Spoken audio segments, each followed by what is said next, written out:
sa Mahiwagang Burnay. Mula sa Mahiwagang Burnay. Sa Mahiwagang Burnay.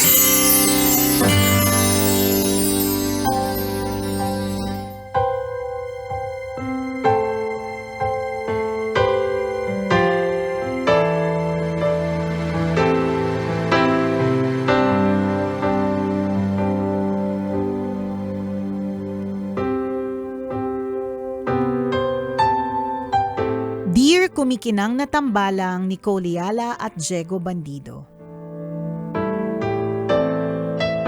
Itago nyo na lang po ako sa pangalang Rain. Naisipan ko pong sumulat dahil gusto kong hingin ang opinyon ninyo sa pinagdaanan ko sa trabaho. Kahit po kasi ako, nalilito. Petty po ba ako o sadyang natauhan lang? Ganito po kasi. 5 taon na po akong nagtatrabaho sa isang kumpanya sa San Juan. Uy, San Juan! Ay, oo nga. Kita-kits San tayo Juan. bukas! Tuloy natin yung kwentuhan dyan. Correct. Kapag nabitin ka dito sa kwentuhan natin, bukas ay magkwentuhan sa Pinaglabanan Shrine. May libreng hatid saya concert ang Love Radio dyan. Alas 8 ng gabi. Anyway, 5 taon na po akong nagtatrabaho sa isang kumpanya sa San Juan. Data analysis po ang nature ng trabaho ko. Recently, may na-hire po sa team namin na itago na lang natin sa pangalang Charm. Mabilis ko po siyang nakaklose kasi true to her name, charming po talaga siya. Sabay kaming mag-break at naghihintayan sa uwian. Minsan nga po kahit weekend, magkasama pa din kami. Kapag may mga issues ako sa trabaho, naihihinga ko din sa kanya. Dahil bago siya, ako yung parang naging mentor niya sa trabaho. Hindi lang yung proseso ang tinuro ko. Tinuruan ko din siya ng mga diskarte at binigyan ng templates para mapabilis ang trabaho niya. Ayoko kasing maranasan niya yung pakiramdam na nangangapa tapos walang gustong gumabay. Nagbago ang lahat ng may hinihinging report sa team namin. Ginawa ko agad pero dahil nakalive ako the next day, si Charm na ang nagpasa. Pagbalik ko, narinig kong pinupuri siya dahil ang ganda ng report na pinasa niya. Napatingin ako sa kanya pero hindi niya sinabing ako yung gumawa.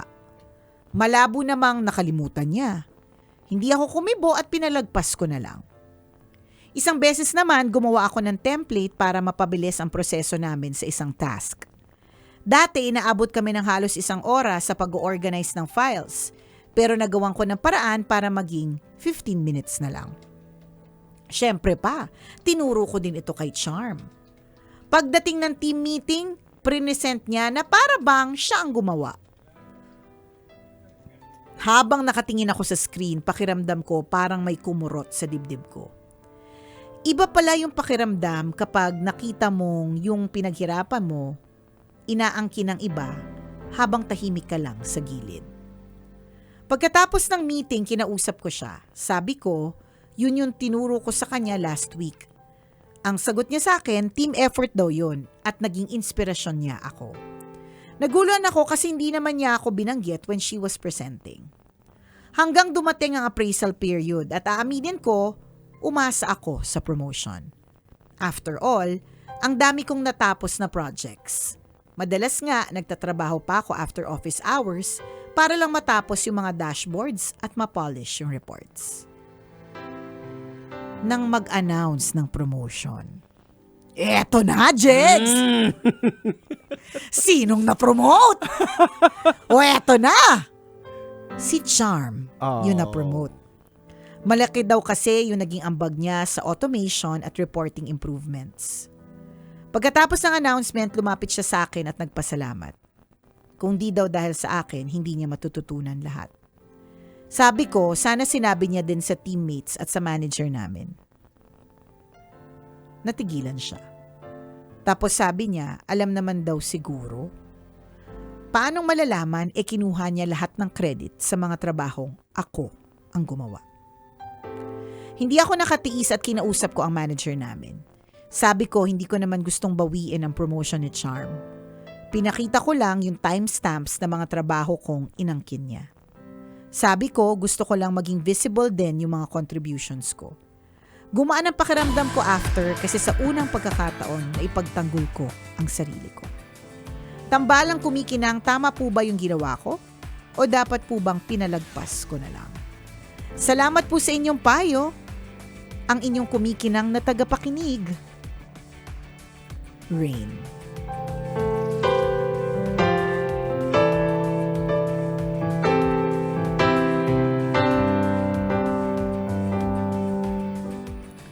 Ayaw ng mga taong high in competition ng mga credit grabber. Ayaw namin ng ganyan. Hayaan ko si Pero- Nicole Yala magsalita. Kaya isang oras gawin to. Nararamdaman ko na kanina yung aura niya nung binabasa niya. Actually, nung binabasa ko nga yung kwento, parang hindi ko alam kung saan ko gustong magsimula. Pero Rain, this song is for you.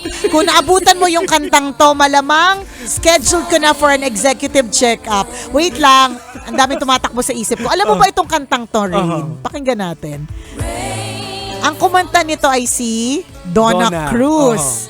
So kung kilala niyo si Donna Cruz, nung time na kinanta niya tong Rain na ito, sobrang sikat nitong... Kasi ang taas nito, pakinggan mo yan, pakinggan mo yan. Rain, There'll be no sunshine in my life until you say you're not. Diba? Para bang si Donna Cruz lang yung kayang kumanta nung mga panahon na yan. Hindi ko makakalimutan tong song na to na Rain kasi nung bata ako, akala ko maganda yung boses ko. Ito yung gusto kong kantahin sa contest. Ito yung sinabi sa akin ng nanay ko. Nanil talk ako ng nanay ko at sinabi niya sa akin, Be, hindi maganda yung boses mo. Huwag kang sumali. Sorry, Ray, naalala ko lang bigla, nag-flashback. Kapag naririnig ko yung kantang yan, naalala ko lang yung realization na sinabi sa akin na I'm not gifted with a singing voice. Yung voice ko magagamitin ko pala sa ibang paraan. Diba? Better pala, hindi pala as a singer. Anyways, Rain, hindi ko alam kung paano magsusimula, pero okay. For context, kung mga ilang linggo na rin po kayong nakikinig ng sunod-sunod sa tambalan. Kwento mo muna sa amin, Nicole. Ano ba yung pakiramdam talaga na yung... Nang ginagrab yung credit? Yung idea galing sa'yo tapos hindi ka man lang... Nakakabwisit! Yan! Sabihin natin, ano ba yung uso? Yung usong video ngayon, yung sabihin yung nakakabwisit sa iba't ibang emosyon, di ba? Nakakabwisit na surprise. Nakakabwisit? Nakakabwisit na irita. Nakakabwisit! Ayan. Nakakabwisit na naiiyak. Nakakabwisit! Yan. Lahat ng emosyon na nakakabwisit, Ayun. memorize ko. Basic! Basic para sa akin yan. Bakit? Kasi for context, kung ilang linggo ka na nakikinig sa Tambalan segment, na ikwento na po namin ni Diego Bandido na ako po ngayon ay isang certified Gallup Strengths Coach. Yes. So, ang strengths coach, ang ginagawa niya po ay pinapadiscover niya yung mga strengths sa mga tao through a test na they will take. Yun. So, dun sa test na yan, ang top 2 strength ko po ay competition. So, para sa mga taong may competition, ayaw po namin ng mga credit grabbers. Yan. Ayaw po namin ng mga credit grabbers. Nakakabwisit kasi pag nakikipag-compete ka or gusto mong ipakita na magaling ka din talaga, 'di ba? Syempre dapat sa iyo nang galing 'yun, hindi sa iba. Pero I'm also high in harmony. Number 1 strength ko ang harmony. Harmony. Oo, feeling ko itong si Rain, both may competition at merong harmony. Dun sa mga unang parte na parang tinitiis-tiis niya na, sige lang, go lang, wag mo akong i-mention, wag mo akong i-credit sa mga itinuro ko sa'yo. Kaya lang, nandun na sa part na na hindi siya na-promote, doon na nagalit yung competition niya. Doon na ngayon. The more na kinakailangan mag one-on-one kayo. Sa San Juan. Oo, mag one-on-one tayo sa San Juan, di ba? Mura lang ang rate ko, Rain, di ba? So feeling ko, her competitive side ang nagsabi na, ay hindi, wag tayong pumayag na siya yung na-promote, she takes all the credit, di ba? Tapos, hindi malalaman ng aking supervisor na sa akin ang galing, yung kung paano ginawa yan ni Rin. Para sa akin, ewan ko kay Diego Bandido, magkaiba kami ng strengths eh. Para sa akin tama yung ginawa niya. Hindi yung kasi ang tanong niya is tama ba yung ginawa ko o dapat pinalagpas ko na lang? Para sa iyo, for your peace of mind, tingnan mo anong pakiramdam mo pagkatapos. Hindi ba't nakahinga ka ng maluwag kahit na hindi bawiin yung promotion, 'di ba? The fact na you were able to state your contribution with timestamps is enough for you. Kasi para sa iyo, panalo ka na rin doon. At para sa akin, walang mali doon sa ginawa mong yun. Dapat lang. Dapat lang din talaga. Pero on the other hand, itong si Charm, hindi ko alam kung bait-baitan lang siya. Kasi may mga ganyan eh. Pa-sweet. Na akala mo, hindi makabasag pinggan. Ang lambot lagi ng boses. Tapos Correct. matinis na. Para bang laging lambing, yung para bang ilongga, yung malambing, yung gano'n, yung para bang, basta yung mga gano'n, tapos pa ilalim tumirada, nakakabwisit. Nakakabwisit, may mga ganun talaga. Si Charm, hindi ko alam, etong friendly niya to, kung ganun siya. Kung ganun ba siya? Di ko rin alam kung sinasadya niya o hindi niya sinasadya. Sino ba? Si Charm. Si Charm! Ito. Yung sa Bornay. Okay. Balik tayo kay Charm. Kay Charm naman talaga. Wala naman iba. O, diba? kaya nga. Kasi pwede kasing sinasadya niya, maang-maangan lang siya. Parang, Hindi ko Hindi ko alam eh. Para naman sa lahat, diba? It's for the team effort. Hindi ko alam kung alam niya or hindi niya alam. Siya naman ang makakapagsabi nun eh. She can always deny it. Pwede niya naman talagang i-deny. Di ba, totoo naman din, in all fairness to Charm, totoo naman din, it's for the team. Totoo naman din yun. Kaya lang, meron talagang part na, consider mo naman na ang nagturo sa'yo. Diba? Actually, it's a Bible principle din eh. Kinonfront kasi ng mga Pharisees si Jesus Christ na halimbawa. Spell muna Pharisees. Basta. Pariseo na lang, okay. Ayun na, kinakailangan ba daw bumayad ng buwis? Ang sabi ni Jesus, tingnan nyo kung anong nakalagay sa pera. Ano nakalagay? Sabi niya, di ba si Cesar? Oo. So, give to Cesar what is due to Cesar. Di ba? So yung ibigay mo yung credit kung kanino na due yung credit. So dapat ganoon ang principle. Kasi kayong mga yung mga may competition bilang individualization naman ako. Ang nakikita ko kasi na you don't need na kinakailangan kumbaga ma-acknowledge lang kayo and that's Correct. it. That's a win for us. And it's a win for you guys na halimbawa yung tinuruan ninyo tumaas Correct. din. Kasi part ng competition yan eh. True. Na parang you feel good about it. Pero yung the moment na hindi in-acknowledge na meron kang ginawa for doon na it. nagko-collapse yung lahat. Doon na. Nanililim na yung paningin nyo. Doon na kami nabibwisit. Nakakabwisit. So, dahil dyan, iba-iba yung pwede maging reaction sa totoo lang. And your reaction, if that's your strength or if that's who you are, is a normal reaction and you did what is right. Ako, tsaka nakikita ko yung ginawa mo, maganda yun. Kasi unang-una, hindi ka lumalabas na bitter. Sinasabi mo lang yung facts. Correct. I-state mo lang na eto, hindi ko naman hinahabol yung talaga.